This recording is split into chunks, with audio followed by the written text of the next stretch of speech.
सुंदरवन जंगल में टूनी चिड़िया अपने पति टिंकू और बेटी मुनिया के साथ रहती थी। टूनी और उसके पति ने इस बार तरबूज की फसल लगाई थी। इस बार मैं बहुत खुश हूँ। हमने बहुत अच्छा किया जो तरबूज की फसल लगा ली। पिछली बार कालू बाई ने इतने महंगे तरबूज बेचे थे। कई गरीब पक्षी तो तरबूज अपने बच्चों को खिला ही नहीं सके। हाँ टूनी, लेकिन हम इस बार बहुत सस्ते तरबूज बेचेंगे ताकि हमारे जंगल के गरीब पक्षी भी खा सकें। जी हम बिल्कुल ऐसा ही करेंगे। कालू कौवे ने भी इस बार तरबूज की फसल लगाई थी।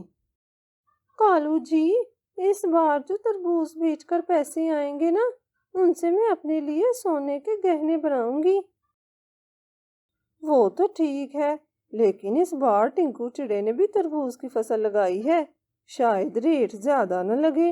पिछली बार तो सिर्फ हमारे ही तरबूज थे, इसलिए हमने ज्यादा रेट रखा था। कालू जी, अगर हम टिंकू चिड़े से पहले तरबूज उतार कर बेचना शुरू कर दें तो रेट बहुत ज्यादा लगेगा। हाँ सोमी, ये तो ठीक है, लेकिन अभी तो तरबूज कच्चे होंगे, उन्हें खरीदेगा कौन? कालू जी, इस बात का भी कोई ना कोई हल होगा।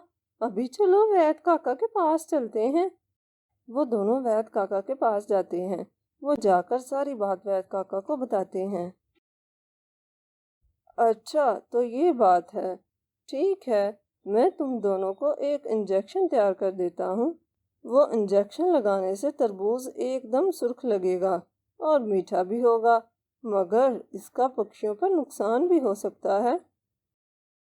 नुकसान से हमें क्या मतलब, हम आपको मुंह मांगी रकम देंगे। बस आप रोज हमें इंजेक्शन दे देना और किसी को बताना भी नहीं। ठीक है, तुम दोनों कल सुबह आकर मुझसे इंजेक्शन ले जाना। अगले दिन कालू वो इंजेक्शन लाकर काफी तरबूज को लगा देता है। कालू जी, मैं बहुत खुश हूँ। अब आप जल्दी से इन्हें बेचने के लिए ले जाइए और वापसी पर ढेर सारे पैसे लाइएगा। कालू वो तरबूज बाजार ले आता है। वाह कालू, तुम्हारे तरबूज तैयार भी हो गए। हाँ काका, मैंने जम के अपनी फसल की तैयारी की थी। खूब खिदमत की मैंने इसकी, बहुत मेहनत की थी मैंने, इसलिए जल्दी तैयार हो गए। लेकिन इतने महंगे। लो काका, इतनी जल्दी भी तो तरबूज मिल रहे हैं। अभी आसपास के किसी जंगल में तरबूज नहीं आए होंगे। अच्छा फिर ठीक है, 2 तरबूज दे दो। सख्त गर्मी का मौसम था। तरबूज देखकर काफी पक्षी कालू से तरबूज ले जाते हैं। टूनी भी बाजार सब्जी लेने आई होती है। वो कालू को तरबूज बेचते देखकर बहुत हैरान थी। अरे, ये कालू भाई के तरबूज तैयार भी हो गए। टिंकू को बताती हूँ, हमारे तरबूज तो अभी तैयार नहीं हुए। वाह बाप रे, आज तो सोमी खुशी हो जाएगी। कालू अगले दिन फिर तरबूज लेकर बाजार जाता है। कुछ ही देर में उसके सारे तरबूज बिक जाते हैं। कालू जब इतने पैसे सोमी को दिखाता है तो वो हैरान रह जाती है। वाह रे कालू जी, आज तो आपने कमाल ही कर दिया। मैं सुबह ही जाकर अपने लिए नई ज्वेलरी बनवाऊंगी। टूनी घर जाकर टिंकू को सब बताती है।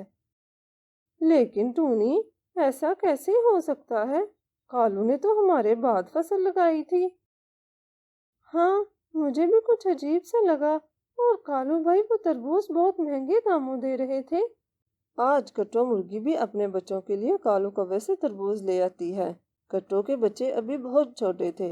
इंजेक्शन वाले तरबूज खाने से उनकी तबीयत खराब हो जाती है। कट्टो रोने लगती है। अरे ये क्या हुआ मेरे मिर्चू को? कोई है, कोई मेरी मदद करो। टूनी और दूसरे पक्षी उसकी आवाज सुनकर आ जाते हैं। क्या हुआ कट्टो बहन? टूनी, पता नहीं मेरे मिर्चू को क्या हुआ है, इसकी हालत बहुत बिगड़ रही है। चलो इसे अभी वैद काका के पास ले चलते हैं।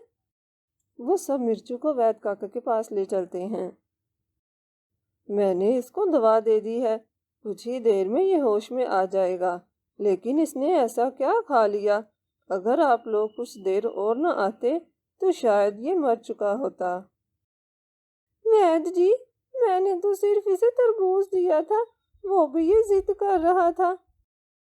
तरबूज का सुनकर वैद्य सब समझ जाता है। ठीक है, मैंने इसे दवा दे दी है, अब इसे घर ले जाओ। उल्लू वैद्य जल्दी से कालू कौवे के पास जाता है और उसे सारी बात बताता है। देखो कालू, मैं अब तुम्हारा मजीद साथ नहीं दे सकता। तरबूज खाने से जंगल के सभी पक्षी बीमार हो रहे हैं। अगर मैं फंस गया तो? वैद काका, बस कुछ दिन की बात है, फिर हमारे तरबूज खत्म हो जाएंगे। और वैसे भी हम तुम्हें मुंह मांगे पैसे दे रहे हैं, और अगर हम फंस भी गए तो तुम्हारा नाम नहीं लेंगे। वैद लालच में आ जाता है। उधर टूनी और दूसरे पक्षी आपस में सलाह मशवरा कर रहे थे। मुझे पूरा यकीन है ये सब कालू के तरबूज से ही हो रहा है। बस हमें किसी तरह ये पता चल जाए कि कालू ऐसा क्या कर रहा है। जब तक सबूत नहीं होंगे वो कभी भी नहीं मानेगा। मैं कालू का पीछा करूंगा आज रात। तो फिर ठीक है, सुबह मिलते हैं। सुबह मिट्ठू तोता कालू का पीछा करता है। वो कालू को ये सब करते देख लेता है। अरे, ये कालू कौवा इस तरबूज में क्या मिला रहा है? मैं अभी जाकर सब पक्षियों को बताता हूँ। फिर वो सभी वैद्य काका के पास जाते हैं। वैद्य काका, अगर अभी आप हमारे साथ राजा जी के पास नहीं गए तो आपको इससे भी ज्यादा सजा होगी। ठीक है, मैं चलता हूँ। फिर वो सब जाकर राजा जी को बताते हैं। राजा के सिपाही जाकर कालू को पकड़ लाते हैं। वैद्य काका और सभी पक्षियों को देखकर कालू सब समझ जाता है और फिर राजा जी कालू को 2 माह कैद और 5000 जुर्माने की सजा सुना देते हैं। सोनी, उठो। कब से दिन चढ़ आया है और महारानी अब तक सो रही है। अब जल्दी उठ भी जाओ। जी माँ, उठ गई मैं अभी जाती हूँ। कितनी बार कहा है मैंने तुमसे, मैं तुम्हारी माँ नहीं हूँ, मुझे मत कहा करो माँ। अब जाओ यहाँ से और दाना लेकर आओ। नीलो सोनी की सुतेली माँ थी। उसकी माँ कुछ अरसा पहले ही दुनिया छोड़कर चली गई थी। माँ, तुम क्यों छोड़कर चली गई मुझे? माँ, मुझे तुम्हारे बगैर नहीं रहना है। नहीं माँ, मेरा बिल्कुल भी ख्याल नहीं रखती और वो मुझसे प्यार भी नहीं करती। माँ, तुम मुझे अपने पास बुला लो, मुझे यहाँ नहीं रहना है। सोनी अकेली खड़ी ये सारी बातें कर रही थी। वहाँ पास में ही एक कट्टो मुर्गी खड़ी थी। वो सोनी की सारी बातें सुन रही थी। वो सोनी के पास जाती है। क्या बात है बेटी, तुम कुछ परेशान लगती हो। मुझे बताओ क्या बात है। कुछ नहीं, ऐसी कोई बात नहीं है। मैंने सब कुछ सुन लिया है बेटी, तुम मुझसे कुछ छुपाओ मत। मैं भी तुम्हारी माँ की तरह ही हूँ। माँ की तरह? मैं आपको माँ कह सकती हूँ? आपको पता है मेरी माँ मेरा बहुत ख्याल रखती थी, वो मुझसे बहुत प्यार करती थी। लेकिन अब नई माँ मुझे बिल्कुल भी पसंद नहीं करती, सारा दिन मुझसे काम करवाती हैं। पापा को भी मेरे खिलाफ कर दिया है। हाँ ना बेटी, तुम मुझे माँ कह सकती हो। क्या हुआ अगर तुम्हारी नई माँ तुमसे प्यार नहीं करती? मैं तुमसे प्यार करूंगी ना। मेरी अपनी तो कोई संतान नहीं है, तुम्हें अपनी बेटी बनाने से शायद ही मुझे सुकून मिल जाए। अच्छा, मैं अब चलती हूँ, काफी वक्त हो गया है। इतनी जल्दी जा रही हो? कुछ देर और रुक जाओ मेरे पास, अभी तो आई हो। अगर मैं अभी ना गई तो सौतेली माँ पापा को मेरी शिकायत लगाएगी और फिर मुझे वो भी डांटेंगे। अच्छा ठीक है, चली जाओ, फिर आओगी ना। मैं इधर पास में ही रहती हूँ, मैं तुम्हारा इंतजार करूंगी। उसके बाद सोनी घर चली जाती है। सोनी घर पहुंचती है तो सौतेली माँ बहुत गुस्से में थी। कहाँ मर गई थी? कब से भेजा है मैंने तुम्हें? वक्त देखा है तुमने? माँ, वो मैं भोजन इकट्ठा कर रही थी, काफी दूर से दाना मिला है। अच्छा अच्छा ठीक है, आप जाओ और जल्दी से पानी लेकर आओ, तुम्हारा बाप आने ही वाला है, अब देर मत लगाना। जी माँ। अगले दिन फिर जब सोनी दाना लेने जाती है तो फिर वो कट्टो मुर्गी के पास जाती है। आ गई मेरी बेटी, तुम्हें पता है मैं सुबह से तुम्हारा इंतजार कर रही थी। हाँ, वो आज मुझे देर हो गई। अच्छा चलो आओ, मैंने तुम्हारे लिए सुबह का नाश्ता तैयार किया है और खिचड़ी भी बनाई है। क्या? खिचड़ी? माँ मुझे खिचड़ी बहुत पसंद है। फिर इसी तरह सोनी रोज कट्टो मुर्गी के पास आने लगी। वो अब काफी खुश रहने लगी थी। उसकी सुतेली माँ को उसका खुश रहना अजीब लग रहा था। वो उस पर शक करने लगी। सोनी, क्या बात है, आजकल बड़ी खुश खुश रहती हो? सोनी माँ के इस अचानक सवाल पर डर जाती है। कुछ नहीं माँ, वैसे ही आपको लगा। ठीक है, याद रखना कोई और बात ना निकले, वरना मुझे तो तुम जानती ही हो। कुछ ही दिनों में सोनी की नई माँ ने 2 अंडे दिए। वो बहुत खुश थी कि उसके बहन भाई आने वाले हैं। नीलो की सोमी कवि से गहरी दोस्ती थी। उसके अंडों का सुनकर सोमी उससे मिलने आई थी। नीलो नीलो, बहुत मुबारक हो। मैंने तो जब से सुना हमारे खुशी के मुझसे तो रहा ही नहीं गया। मुझे भी तुम्हारा ही इंतजार था। एक तुम ही तो हो मेरी अपनी।